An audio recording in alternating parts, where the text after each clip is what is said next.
आप तबसरा करना चाहें तो किस तरह पाकिस्तान जीत सकता है? आप दोनों को ले लिया क्योंकि आप दोनों जो है एक साथ बोलना चाह रहे थे।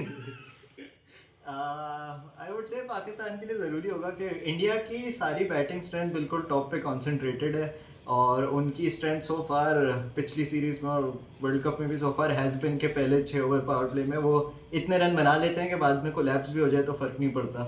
आई think it would be very important for us to get Abhishek Sharma and Ishan Kishan and SKY as well. कौन लेगा?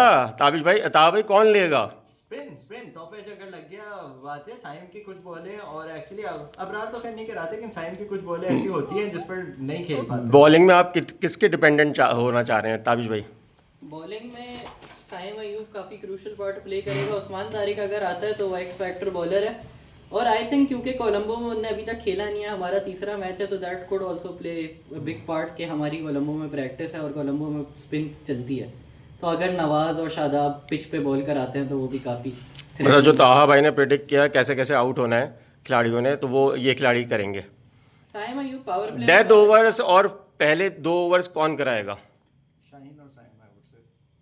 पहला शाहीन को तो आप बाहर कर रहे थे यार अभी। शाहीन को खिलाएंगे तो वही कराएगा क्योंकि हमारी दोस्ती यारी 11 है। मजबूरी है, हमारी मजबूरी है। दामाद जी बॉलिंग कराते हैं। पहला दामाद जी तो बहुत सारे जमा कर लिए हमने, मैं नाम बताना शुरू करूं? दामाद जी कुछ जो नहीं, एक दामाद जी कुछ को मिडिल ऑफिशियल ओवर है, कराते हैं, कुछ एक मुंह दामाद जी बोले, ओपन करते हैं। कुछ ऑफिशियल है, कुछ मुंह बोले हो गए जो एक्चुअली। लेकिन शायद जो है वो मेरा ख्याल है फ़हीम अशरफ को खिला रहे हैं, तो फ़हीम अशरफ को पहला ओवर दे। मुझे अच्छा एशिया कप में ना मेरा एक सवाल है एशिया कप में ना अभिषेक को जो है फ़हीम ने आउट किया था। फ़हीम बॉलिंग नहीं कर रहा था एशिया कप के फाइनल में। अभिषेक वैसे आउट ही है शायद। अभिषेक को वहाँ वो पेट में दर्द था उनके, वो हॉस्पिटलाइज थे, लेकिन होपफुली कि वो रिकवर हो जाएगा, वो रिकवरी हो जाएगी शायद। अच्छा, मेरा एक सवाल है कि आप लोगों के ख्याल में हमने फ़हीम अशरफ को किस काम के लिए रखा हुआ है? फ़हीम अशरफ को देखिए इंक्लूजन गलत नहीं है क्योंकि श्रीलंका की स्लो पिचेस पे फ़हीम की बॉलिंग काम आ तो सकती है। कब कराएंगे? हम अमेरिका से करवा क्यों जीतते हुए नहीं भी रहे? नहीं कराया। करवा क्यों नहीं रहा बॉलिंग? ये एक और अच्छा सवाल है। Utilize पर नहीं जैसे कर आज भाई ने कहा, अभिषेक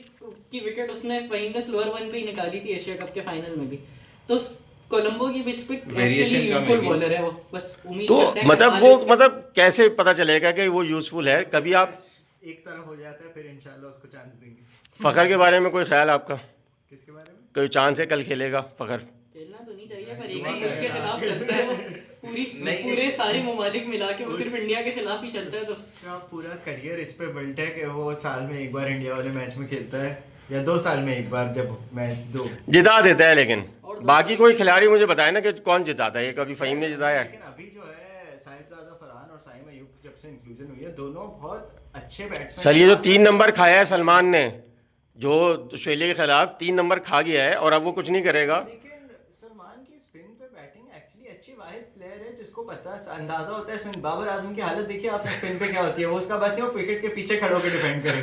ठीक है। कराची वालों ने इसीलिए एडम जैम्पा को रख लिया है कि बाबर तो पक्का हो गया है। नहीं तो इसीलिए बाबर सलमान- T20 की तो वॉकिंग विकेट ही बन गई है अच्छी खासी। वाहिद सलमान वो है जिसको थोड़ा सा स्पिन का अंदाजा होता है, स्पेशली ट्रिकी पिच। ख्वाजा फौजा नाफे की एज कीपर तो इंक्लूजन बनती नहीं है क्योंकि कीपिंग तो हमने देख ली ऑस्ट्रेलिया वाले मैच में, जो स्टंपिंग थी उतना बड़ा एरर अगर आपने इंडिया के खिलाफ कर दिया तो ये मुल्क आपको बख्शेगा नहीं। और पहले ही हम एक मैच कीपर की वजह से हार चुके हैं इंडिया से।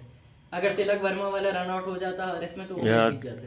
ताबिश भाई की बड़ी अच्छी मेमोरीज हैं। बस दूसरी बात ये है कि ख्वाजा नाफे आई थिंक उसको डेवलप करने के लिए वेट करना चाहिए। डायरेक्ट अगर आपको ट्राई करना है इंडिया के मैच में डालेंगे, अच्छा प्लेयर, अच्छा पोटेंशियल वाला प्लेयर है, एकदम से मुल्क से, हमारे यहाँ पूरा मुल्क एक मैच देखता है, एक ही मैच में गालियाँ देता है, अच्छा वाला प्लेयर बेचारा तबाह हो ये जाएगा।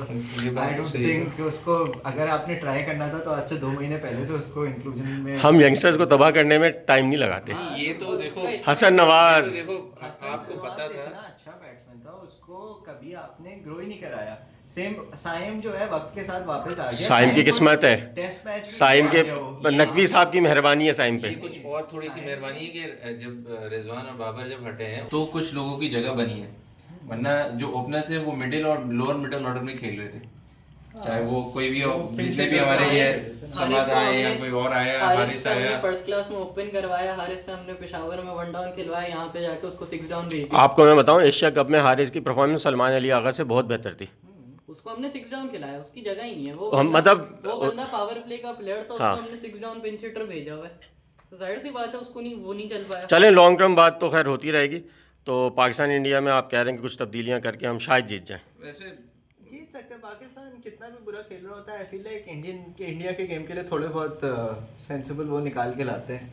फिर वैसे तारीख गवाह है कि हम हमेशा मैच टक्कर का हारते हैं इंडिया से। चलें, बहुत शुक्रिया आपका, बहुत टाइम लिया और अचानक से लिया।